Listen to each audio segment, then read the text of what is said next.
There are moments in music history that get commemorated with plaques and documentaries. Moments that everyone agrees changed everything. And then there are the other moments.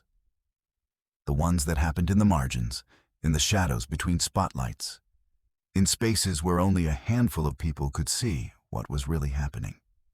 The night James Brown and Little Richard shared a stage in Baltimore was supposed to be one of those legendary collaborations, the kind of double bill that black radio stations would promote for weeks, the kind of show that would have fans lining up around the block in their Sunday best. Instead, it became something else entirely. By the time the evening ended, one man would refuse to ever speak the other's name in public again. Relationships that had taken years to build would shatter in a matter of hours. And the witnesses, the band members, the stagehands, the promoters who had gambled everything on this show, would spend the rest of their lives trying to make sense of what they saw. Trying to explain how celebration turned to devastation so quickly. Trying to answer the one question that still haunts them. What exactly was said in that dressing room that changed everything? Before we dive deeper into this untold story, if you appreciate these real moments from music history that never made it into the official records, please subscribe to our channel. We bring you the truth behind the legends, the human stories behind the icons, the moments that shape the music you love. Baltimore's Royal Theatre in 1962 was more than just a venue. It was a proving ground, a place where black artists could perform without the constraints and compromises required by white-owned establishments. The Chitlin Circuit, that network of clubs, theaters, and juke joints across the segregated South, had its own rules, its own hierarchy, its own brutal meritocracy. You didn't become a star on the Chitlin Circuit because some record executive decided to promote you. You became a star because you could hold a stage, because you could make people forget their troubles for a few hours, because you could deliver something so powerful that word of mouth alone would fill every seat the next time you came through town. Little Richard had already conquered this world. By 1962, he'd given the world Tutti Frutti, Long Tall Sally, and Good Golly Miss Molly. He'd invented a style of performance so wild, so uninhibited, so sexually charged that it made Elvis Presley look tame by comparison. Richard Wayne Penniman had transformed himself into Little Richard, a persona so larger than life that it seemed impossible that one human body could contain all that energy. He'd pound the piano keys until his fingers bled, scream until his voice went hoarse, pomade his hair into a towering sculpture that defied both gravity and good sense. He was excess personified, and he knew it, and he loved it. But Little Richard carried something else with him too, a deep, gnawing awareness of all the times he'd been copied, all the times white artists had taken his innovations and turned them into million-dollar careers while he fought for every dollar he earned. Pat Boone had covered Tutti Frutti and climbed the pop charts with a sanitized version that stripped away everything dangerous and black about the original. Elvis had studied Richard's moves and incorporated them into his own act. The world had taken what Little Richard created and given the credit and the money to people who looked nothing like him. This wasn't bitterness exactly. It was something more complicated, a mixture of pride in what he'd accomplished and rage at what had been stolen. James Brown in 1962 was something different. He wasn't yet the godfather of soul.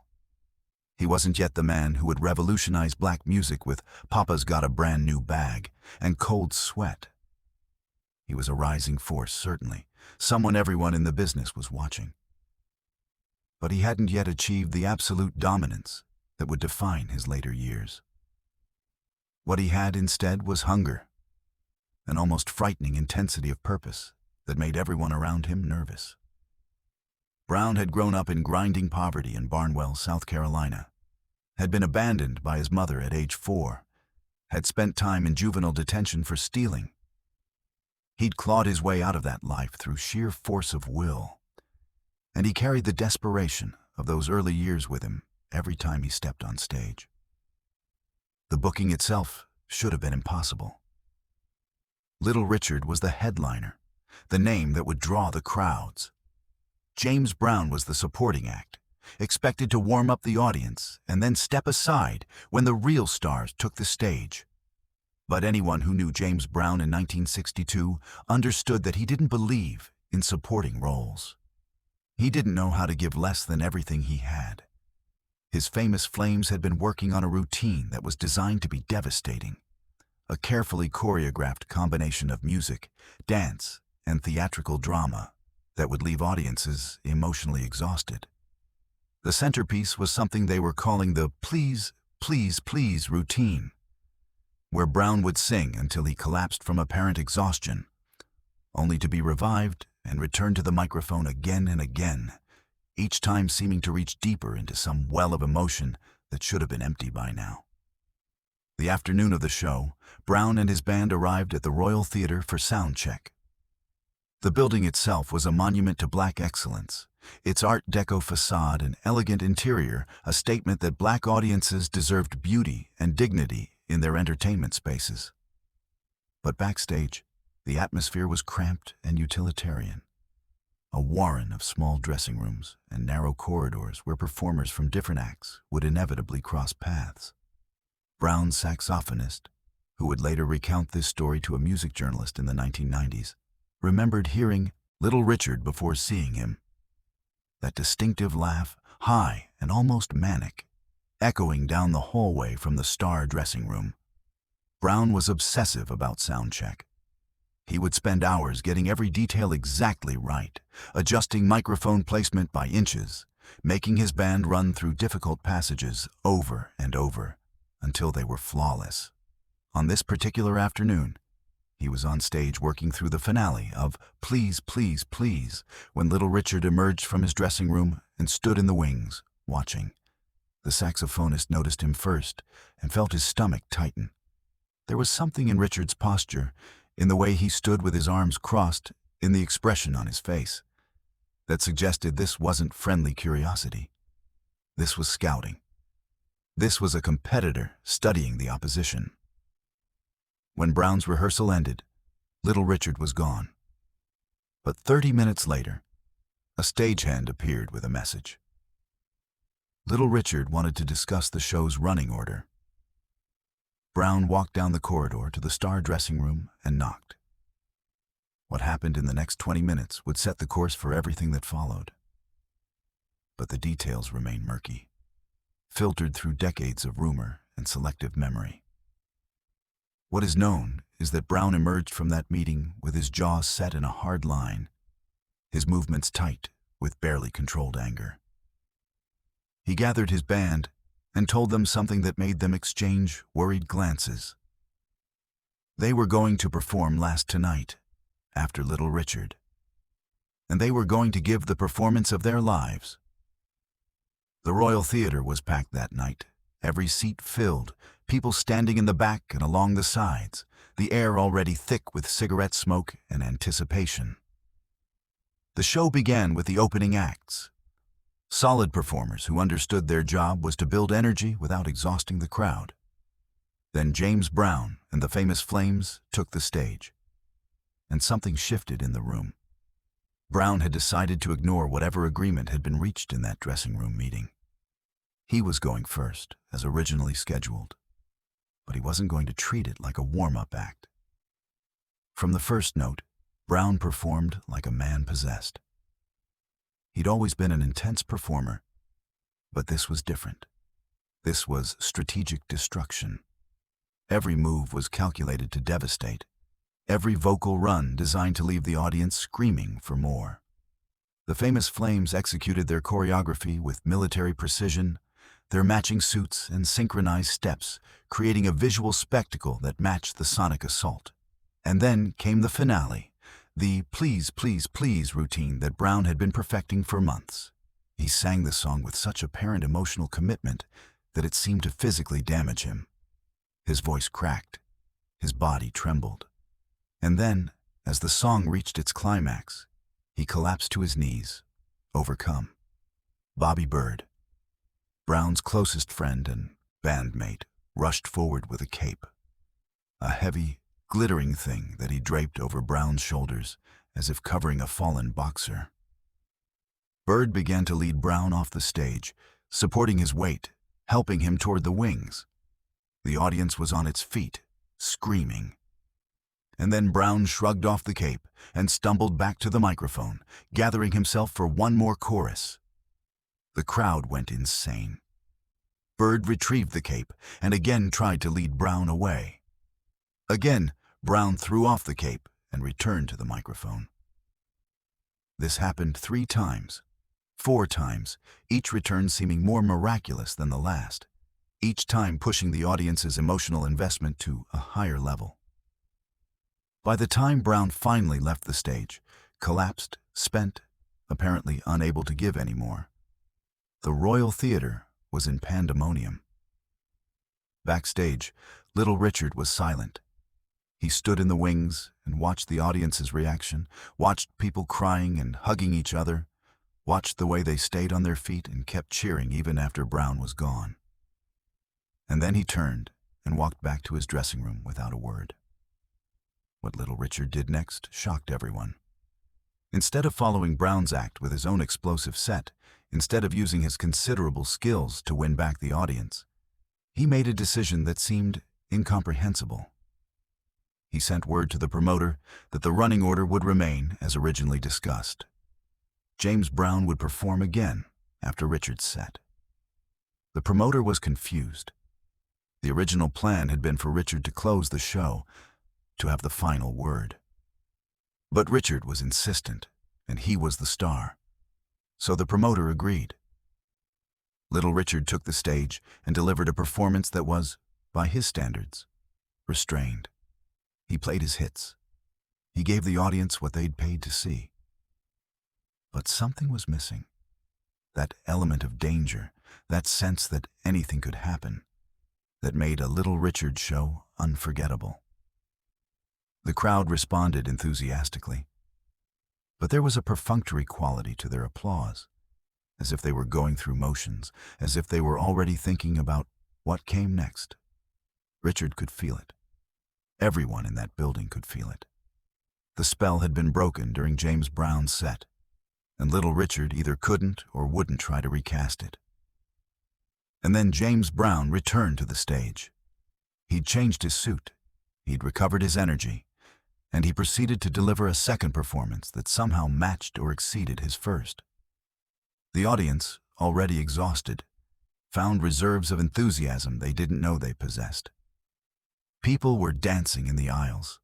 The balcony was shaking with the stomping of feet. James Brown had done the impossible. He'd stolen the show twice in one night. After the final curtain, the backstage area was chaos. Band members were packing equipment, promoters were counting receipts, audience members who'd managed to talk their way backstage were seeking autographs. But in the corridor between the 2 dressing rooms, a different scene was unfolding. Little Richard had emerged from his room at the same moment James Brown was returning to his. They met in that narrow space, face to face, with barely 3 feet between them. No one knows exactly what was said. The saxophonist, who was closest, would later claim he heard Richard's voice, high and tight with anger, saying something about respect and knowing your place. He heard Brown's response, quieter, but somehow more menacing. I know my place. It's wherever I decide to stand. But these recollections came 30 years after the fact, shaped by everything that had happened since, filtered through the mythology that had grown around both men. What is certain is that the conversation was brief, that neither man raised his voice to a shout, and that when it ended, Little Richard walked back into his dressing room and closed the door. The promoter, desperate to salvage something from what should have been a triumphant evening, tried to arrange a photograph. The 2 stars together, smiling, arms around each other's shoulders. The kind of image that could be used for future promotions. Little Richard refused. He left the theater through a side exit, avoided the crowd of fans waiting by the stage door, and got into his car without speaking to anyone. Years later, in interviews, When asked about James Brown, Richard would offer praise so generic it was clearly calculated to reveal nothing. He would acknowledge Brown's talent, his work ethic, his importance to music. But he would never tell stories about him, never reminisce about shared experiences, never suggest the kind of friendship or rivalry that might have developed between two artists who'd shared so many stages. What happened at the Royal Theatre in 1962 became a turning point for both men, though they processed it in vastly different ways. For Little Richard, it seemed to confirm his darkest fears about the price of innovation, that he could create something revolutionary, something that changed the world, and still watch someone else perfect it, commercialize it, and ultimately receive more credit for it than he did. Richard would continue performing for decades, would continue to be recognized as one of the founding fathers of rock and roll. But there was always an edge to his public statements, always a sense that he felt the world owed him something it would never fully repay. For James Brown, that night in Baltimore became proof of a philosophy he would carry with him for the rest of his life: that the hardest working man in show business would always win. Brown built his career on the idea that talent alone wasn't enough, that success required an almost inhuman commitment to excellence, that you earned your place at the top by outworking everyone around you. He would drive his band to the point of exhaustion with endless rehearsals. He would fine musicians for missing cues or playing wrong notes. He would, by his own admission, become the most demanding, difficult, and uncompromising performer in the history of popular music. And all of it traced back to moments like that night in Baltimore, when he'd proven that hunger could beat legacy, that the future could outshine the past. The relationship between James Brown and Little Richard never recovered. They would occasionally appear on the same television programs in later years, would sometimes be booked for the same music festivals. They would maintain professional courtesy, would acknowledge each other with nods and brief greetings.